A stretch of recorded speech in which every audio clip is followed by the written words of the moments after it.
రాజకీయాలకు లాగదలుచుకోలేదు. కానీ అది ఊరికే పోయిందా?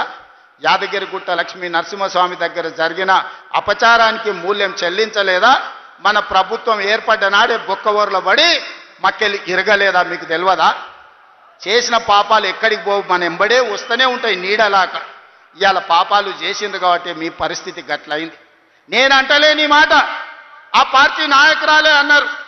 ఏమన్నారు మిత్రులారా? మా పార్టీలో దయ్యాలు చేరనే. సొంతింటి బిడ్డ టీఆర్ఎస్లు ఉన్నోళ్ళు దయ్యాలని చెప్తుంటే సమాధానం చెప్పలేక దయ్యాల నాయకుడు ఫామ్ హౌస్లో నిద్రపోతుండు. నేను అడుగుతున్నది బీఆర్ఎస్ కాదు, డిఆర్ఎస్.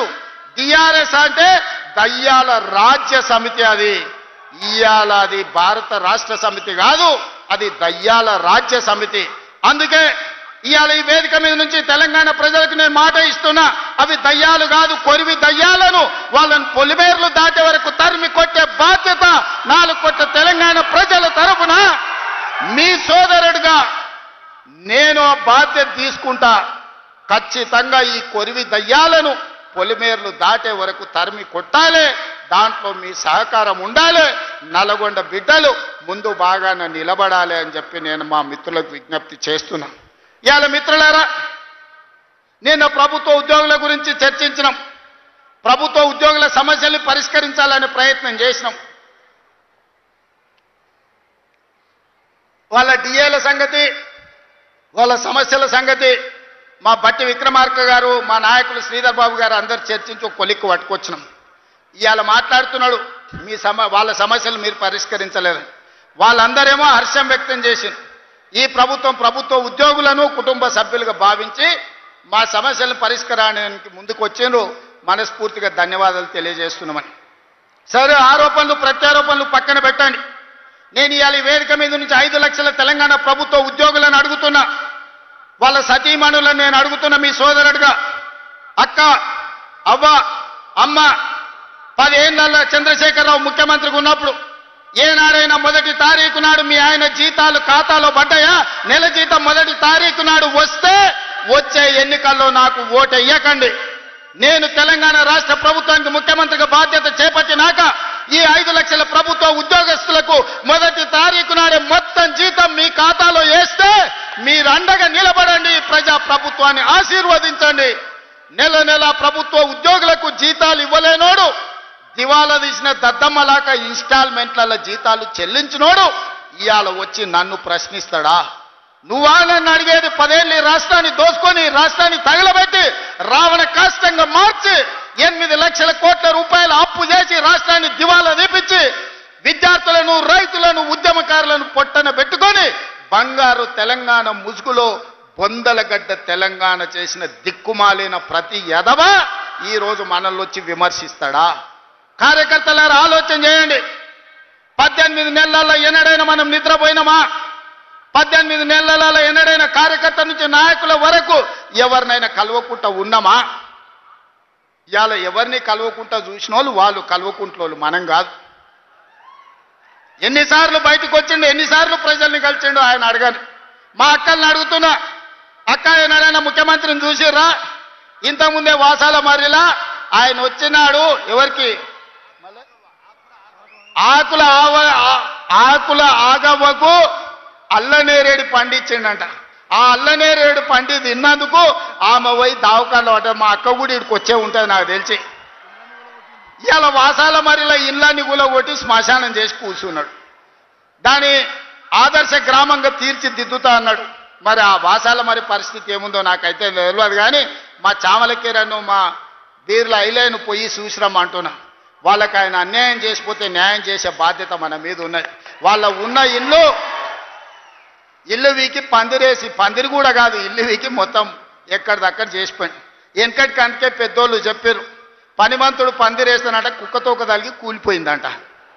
ఇవాళ వాసాల మరిలా ఈయన ఇట్ల గీసి అట్ల గీసి ఫామ్ హౌస్కి ఇట్లకెళ్ళ రోడ్ వేసుకోనికి అన్ని నక్కచిత్తుల వ్యవహారాలతోటి ఈరోజు ఎర్రవల్లి ఫామ్ హౌస్కి ఇక్కడ నుంచి రోడ్ వేసుకోనికే వాసాల మర్రిని మొత్తం కుప్ప కూర్చిపోయి శ్మశానం లాగా చేసిండు. మరి నాకైతే బాధ్యత ఉంది కదా. ఆయన అల్లకల్లోలం చేసినా, ఆగం చేసినా అన్నిటిని సరిదిద్దాలన్న ఆలోచనతోటి ఇవాళ రైతులను కావచ్చు, ఆడబిడ్డ మహిళల్ని కావచ్చు, విద్యార్థులను కావచ్చు, నిరుద్యోగ యువకులను కావచ్చు, ఉద్యమకారులను కావచ్చు, దళితులను కావచ్చు, గిరిజనులను కావచ్చు, ఆదివాసులను కావచ్చు, మైనారిటీలను కావచ్చు, వీళ్ళందరి కష్ట సుఖాలు తెలుసుకొని విధి విధానాలు తయారు చేసి ఇవాళ వాళ్ళందరినీ అభివృద్ధి పాఠం వైపు నడిపించాలని నేను ప్రయత్నం చేస్తున్నాను. మిత్రులారా, నేను ఇవాళ సూటిగా అడుగుతున్న నిరుద్యోగ యువకులను, వచ్చిన మొదటి సంవత్సరంలోనే 60,000 ప్రభుత్వ ఉద్యోగ నియామకాలు చేపట్టి ఈ దేశంలోనే మొట్టమొదటి రాష్ట్రంగా తెలంగాణ రాష్ట్రం నిలబడ్డదా లేదా, 60,000 మందికి ఉద్యోగాలు ఇచ్చినామా లేదా ఎల్బీ స్టేడియం వేదికగా అని చెప్పి నిరుద్యోగ యువకులను అడుగుతున్నా. ఇవాళ ప్రైవేట్లో 3 లక్షల కోట్ల రూపాయలు పెట్టుబడి తెచ్చి ఇంజనీరింగ్ డాక్టర్లు చదువుకున్న మన తెలంగాణ విద్యార్థులకు ప్రైవేటులో 1,00,000 ఉద్యోగాలు ఇప్పించి ఇవాళ కుటుంబాలను ఆదుకునే ప్రయత్నం చేస్తున్నాం. ఇవాళ మీ ప్రాంతంలో young India integrated residential school 200 కోట్ల రూపాయలతోని నిర్మించడమే కాదు, రాష్ట్రంలో 100 నియోజకవర్గాలల్లో 20,000 కోట్ల రూపాయలతోటి బడుగు బలైన దళిత గిరిజన మైనారిటీ వర్గాలకు సంబంధించిన పిల్లలు ప్రతి దగ్గర 2,600 మంది కలిసి చదువుకునేటట్టు, కలిసి భోజనం చేసేటట్టు కార్పొరేట్ కాలేజీలను తలదన్నే విధంగా ఇవాళ పేదలకు విద్యను అందించడానికి మన ప్రభుత్వం ప్రణాళికలేసింది. ఇవాళ ఆలేరులో ఆ పాఠశాల ప్రారంభోత్సవం చేసుకున్న పనులను కట్టాలని, ఈ ప్రాంతంలో ఉండే బీసీ, ఎస్సీ, ఎస్టీ, మైనారిటీ పిల్లలందరూ కలిసి చదువుకోవాలి, సోదర భావం పెంపొందించాలని ఇవాళ మంజూరు చేయలేదా? అదేవిధంగా ఈరోజు మనకు స్పోర్ట్స్ విషయంలో మెడల్స్ రాకపోతే యంగ్ ఇండియా ఇంటిగ్రేటెడ్ స్పోర్ట్స్ యూనివర్సిటీతో పాటు అకాడమీని, స్కిల్ లేని వాళ్ళకి యంగ్ ఇండియా స్కిల్స్ యూనివర్సిటీని ప్రారంభించుకొని ఈరోజు ప్రపంచంతోనే పోటీ పడే విధంగా మన పిల్లల కోసం మనం బాగు చేసుకుంటలేమా? ఇవాళ మెడికల్ కాలేజీ ప్రాంతానికి ఇచ్చిన మాట వాస్తవం కాదా సోదరులారా? గంధమల్ల ప్రాజెక్టు వాళ్ళు పడావు పెట్టిపోతే ఆ గ్రామాలు మునుగుతున్నాయని రైతులు బీర్లు ఐలేయని తీసుకొని వచ్చి మాట్లాడితే గ్రామాలు మునగకుండా ఆ ప్రాజెక్టును పూర్తి చేయడానికి ఈరోజు ప్రణాళికలు వేసుకున్న మాట దాదాపుగా 600 కోట్ల రూపాయలు మంజూరు చేసింది నిజం కాదా? ఇవాళ నీళ్ళు ఎక్కడికెళ్ళి వస్తున్నాయి అంటున్నాడు. ఎస్ఆర్ఎస్పి నీ తాత కట్టిండా? ఎల్లంపల్లి మిడ్మానేరు మీ ముత్తాత కట్టిండా? మా కాంగ్రెస్ పార్టీ పండిత్ జవహర్లాల్ నెహ్రూ మొదలుపెట్టిన ఎస్ఆర్ఎస్పి, శ్రీపాద, ఎల్లంపల్లి, మిడ్మానేరు ప్రాజెక్టులు మేము కట్టినాం. ఈరోజు గంధమ్మలకి ఎట్లా నీళ్లు దేవాళ్ళు మాకు తెలియదా? నిధులు ఇచ్చినోనికి నీళ్ళు ఇచ్చే తెలియదానే? తెలియదా? అన్నం పెట్టిన అవ్వకు ఉండనీకే తొడుక్కోనికే బట్టలు ఇచ్చే తెలియదా? ఇవాళ ఇందిరమ్మ ఈరోజు ఏ గ్రామానికైనా వెళ్దాం, నేను సూటిగా సవాలు విసురుతున్నా. పేదోడు ఉంటున్న ఇల్లు ఇందిరమ్మ ఇల్లు కాదా? పేదోడు కట్టుకున్న ఇళ్ల పట్టా ఇందిరమ్మ ఇళ్ల పట్టే కాదా? పేదోడు దుక్కి దున్నుకుంటున్న భూమి అసైన్మెంట్ పట్టాల పేరు మీద బీసీలకు, ఎస్సీలకు, ఎస్టీలకు లక్షల ఎకరాల భూ పంపకాలు చేసింది ఇందిరమ్మ కాదా?